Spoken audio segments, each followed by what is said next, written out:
आप लोगों ने देखा कि कैसे डेकोर भाई का फैन बना और फिर उनसे मिला और उनसे मिलने के बाद कुछ दिन मेरे फैमिली प्रॉब्लम की वजह से मुझे उनसे दूर रहना पड़ा। फिर उन्होंने मुझे कॉल करके एक आइडिया दिया। अब वो आइडिया क्या था, आप लोगों ने बिल्कुल गलत गैस करा है। अब क्या आइडिया था, जानने से पहले सब्सक्राइब कर दो और चलो अब वीडियो में आगे बढ़ते हैं। तो गाइस, जब उन्होंने मुझे कॉल करा तो बोला कि जब सब सो जाएं तो गेम में आना, एक काम है। और फिर क्या था, पूरा दिन बस यही सोचते हुए निकल गया कि क्या काम होगा, कहीं अब मेरा बाल विवाह तो नहीं करवाएंगे ना। और रात हुई, सब सो गए। करीब 10:30 हो रहे थे। जैसे तैसे मैं पापा का फोन लेकर आया और फ्री फायर में लॉगिन करने लगा। लेकिन मेरे सामने नई आईडी बनाने वाला पेज ओपन हुआ।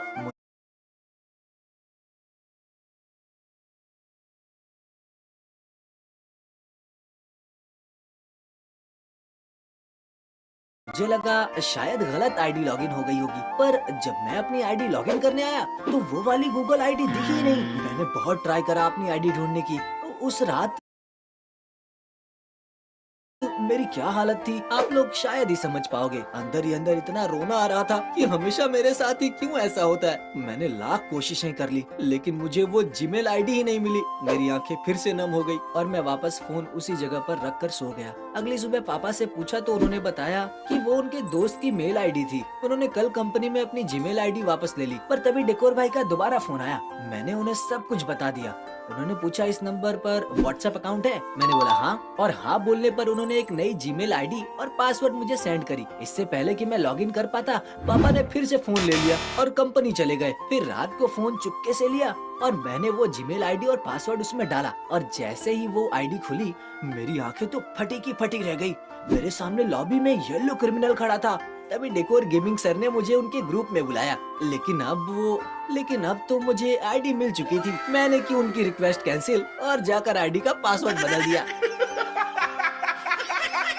Just kidding guys. मैं उनके ग्रुप में गया और इतना इमोशनल हो गया कि क्या बताऊं। उन्होंने कहा, तुम बहुत क्यूट हो, मैं चलता हूं। इतना बोलकर वो ऑफलाइन चले गए। और एक बार फिर वो हमारी आखिरी मुलाकात थी, क्योंकि उसके बाद वो 7-8 दिन तक गेम में ही नहीं आए। मैं डेली एक बार ऑनलाइन आता था और उन्हें देखकर चला जाता था। मुझे खुद समझ में नहीं आ रहा था कि उन्हें क्या हुआ होगा। फिर मुझे उनका नंबर याद आया और मिला दिया उनको कॉल। और वो उसी दिन मुझसे मिलने गेम में आए और कहने लगे, मानना पड़ेगा, कलयुग में तुम्हारे जैसे बंदे से सच में पहली बार मिल रहा हूँ। अब से मैं तुम्हारा भाई हूँ। क्या तुम अपने इस भाई के साथ वीडियोस बनाओगे? मुझे उनकी बातों पर बिल्कुल यकीन नहीं हो रहा था। मैं कौन सा मना करने वाला था। मैंने भी बोल दिया, हाँ सर, बनवाऊंगा ना। उन्होंने डांट लगा दी और कहने लगे, मैंने अभी ही बोला ना, मैं भाई हूँ तुम्हारा, भाई बोलो। और तब से मैं उनके साथ वीडियोस में आता था। मन तो करता था कि अपने दोस्तों को चिढ़ाऊं, पर क्या करता, कोई दोस्त भी तो नहीं था मेरा। फिर आप लोगों ने इतना प्यार दिया मुझे कि उन्होंने मेरे को मेरे बर्थडे पर कुछ हफ्तों पहले ही मुझे एक गिफ्ट दिया, हमारा मोंटी भाई चैनल। सोचा था कि अब गेमर ही बन जाऊंगा, पर अब पापा को सब कुछ पता चल गया और उन्होंने मुझे बहुत बहुत डांटा। जब मैंने उन्हें समझाने की कोशिश करी तो वो कहने लगे, ज्यादा बड़े सपने मत देख, वो बात तो सुनी है ना, हम छोटे लोग हैं, हमारी किस्मत में 2 वक्त की रोटी खाकर सो जाना होता है। ये सब ढोंग छोड़ और पढ़ाई कर, अगर सच में कुछ बड़ा करना है तो। मेरी तो फर्स्ट पेमेंट भी नहीं आई थी जो पापा को मना सकूं। खैर, इसके बारे में हम किसी और वीडियो में बात करेंगे। अगर आपको जानना हो तो वी वांट मोर कमेंट कर दो। अगर 1000 कमेंट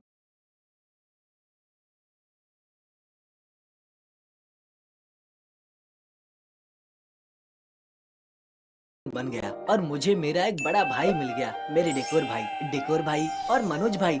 अगर आप ये वीडियो देख रहे हो ना तो सुनो, एक वर्ड बहुत दिल से कहना चाहता हूँ आपको, जो मैं कभी नहीं कह पाया। लव यू डेकोर और मनोज भैया, बहुत प्यार दिया आपने मुझे। एनीवेज गाइस, ज्यादा सेंटी मत हो, सब्सक्राइब करो और लाइक कर देना, 10K लाइक्स कर देना। फिर मिलेंगे